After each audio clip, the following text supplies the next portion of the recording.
نحمدہ و نصلی علی رسولہ الکریم، اما بعد۔ خلیفہ دوم امیر المومنین سیدنا عمر فاروق رضی اللہ تعالیٰ عنہ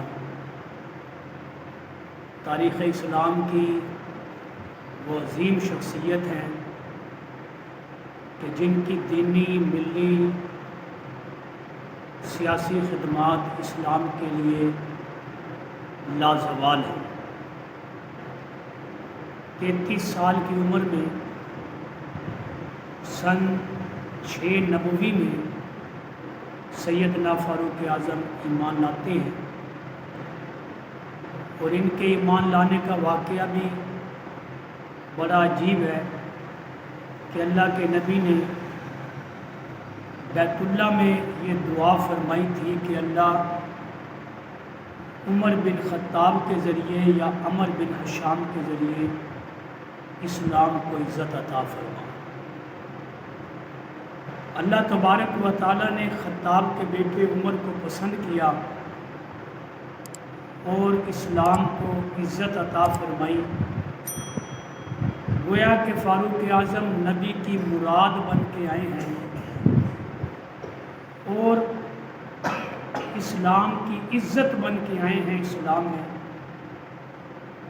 تو جب کلمہ پڑھ لیا تو بیت اللہ کے اندر پہلی نماز اللہ کے محبوب پیغمبر صلی اللہ علیہ وسلم نے صحابہ کو پڑھائی تو پہرے پر کھڑے ہونے والے جناب عمر تھے، جنہوں نے اپنے پہرے داری کے اندر نبی اور نبی کے ماننے والوں کو بیت اللہ میں پہلی نماز پڑھوائی تھی۔ اور جب ہجرت کا موقع آیا تو ہجرت کے موقع پر بھی بہت سو نے چھپ کر ہجرت کی، مظلومیت کی وجہ سے، ابو جہل کے ظلم کی وجہ سے۔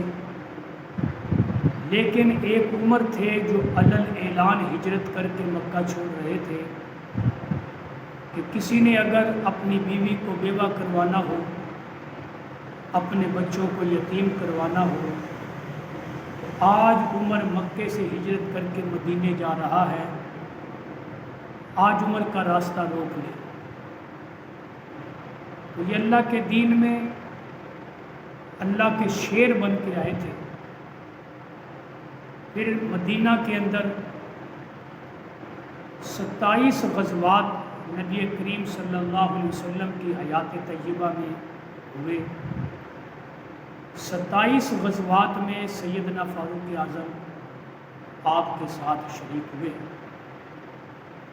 7 سال مکے میں گزارے، غیرت کے ساتھ، جرأت کے ساتھ، بہادری کے ساتھ۔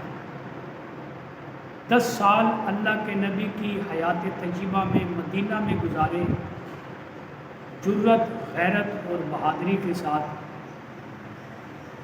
اور اللہ کے نبی صلی اللہ علیہ وسلم نے کئی موقعوں پر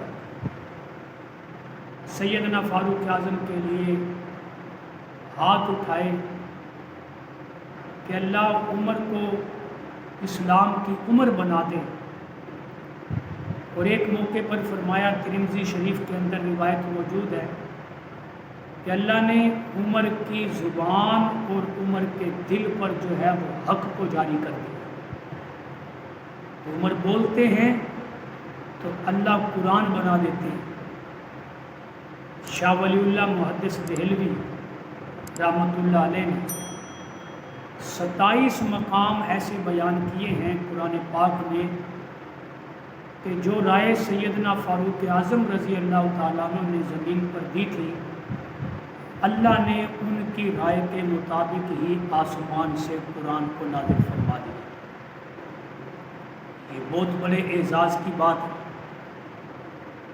انہی میں سے ایک مقام یہ بھی ہے، جب رئیس المنافقین عبداللہ بن ابی بن سلول کا جنازہ اللہ کے نبی پڑھا رہے تھے، سیدنا فاروق اعظم نے عرض کی کہ اللہ کے نبی اس کا جنازہ نہ پڑھائیں، یہ منافق ہے، سیدہ اما عائشہ پہ تہمت لگانے والا ہے۔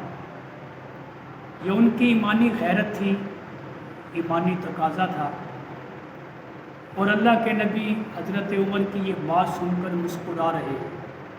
بخاری شریف میں حدیث ہے، سیدنا فاروق اعظم اعتراض کر رہے ہیں کہ آپ جنازہ نہ پڑھائیں، اور اللہ کے نبی جناب عمر کے ایمان کو دیکھ کر، ایمانی غیرت کو دیکھ کر جو ہے وہ مسکرا رہے ہیں۔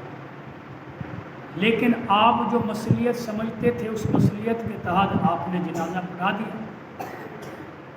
سیدنا فاروق اعظم نے بھی آپ کے پیچھے جنازہ پڑھا۔ تو یہ اعتراض ان کا بدنیتی پہ مبنی نہیں تھا، یا اللہ کے نبی پر اعتراض کرنا مقصد نہیں تھا، بلکہ ان کے اپنے ایک ایمانی جذبات تھے جن کا انہوں نے اظہار کیا۔ لیکن فاروق اعظم نے اپنے وہ ایمانی جذبات اللہ کے نبی کے ہر حکم پر قربان کیے کہ جب اللہ کے نبی نے جنازہ پڑھانا شروع کیا تو سیدنا فاروق اعظم نے بھی پیچھے نیت باندھ لی۔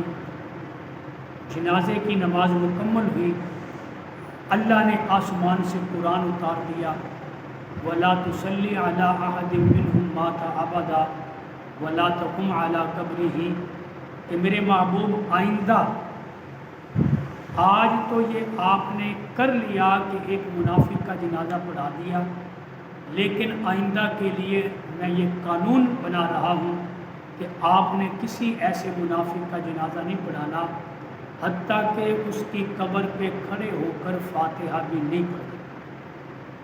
اور بھی ایسے کئی مقام ہیں جہاں فاروق اعظم رضی اللہ تعالیٰ عنہ نے اپنا مشورہ دیا، اپنی رائے دی، اللہ نے قرآن جو ہے اتار دیا اسی مشورے پر۔ اللہ کے نبی دنیا سے پردہ فرما گئے۔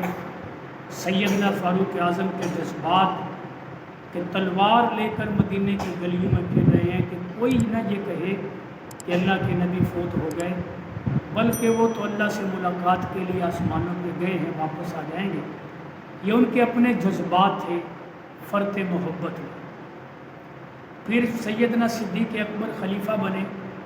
ان کی خلافت کے بعد سیدنا فاروق اعظم جب خلیفہ بنے ہیں تو ان کا دور خلافت جو ہے وہ 10 سال 3 مہینے 10 دن ان کا دور خلافت ہے، اور کفر کو تگنی کا ایسا ناچ نچایا کہ 22 لاکھ مربع میل پر جو ہے وہ قرآن کے نظام کو، قرآن کے قانون کو جناب فاروق اعظم نے نافذ کیا۔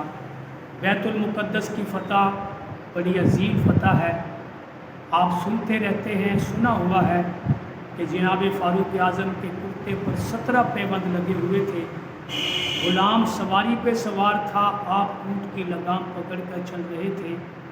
اور یہ وہ تمام نشانیاں ہیں جو عیسائیوں کی کتابوں کے اندر لکھی ہوئی تھی کہ بیت المقدس کو جو فتح کرے گا اس کی یہ نشانیاں اور یہ علامات ہوں گی۔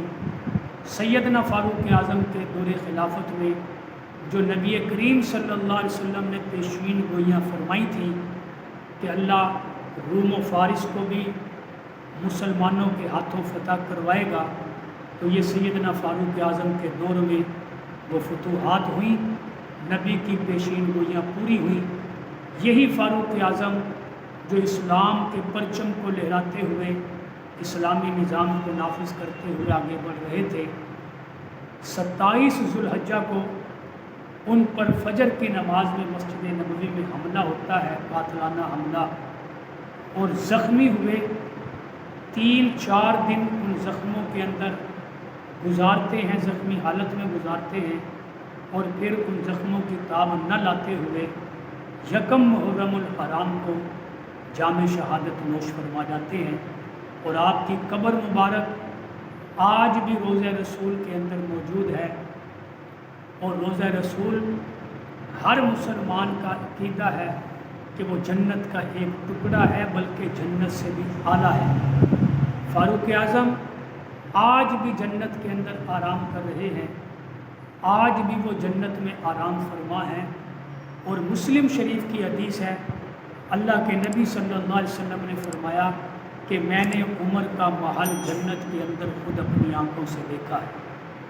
تو میرے دوستو، یہ سیدنا فاروق اعظم کی ملی دینی سیاسی خدمات ہیں، اور آج بھی سیدنا فاروق اعظم کے بنائے ہوئے قوانین دنیا والوں نے اپنائے تو کامیاب ہوئے، اور جب ان قوانین سے ہٹے تو ذلت ان کا مقدر بن گئی۔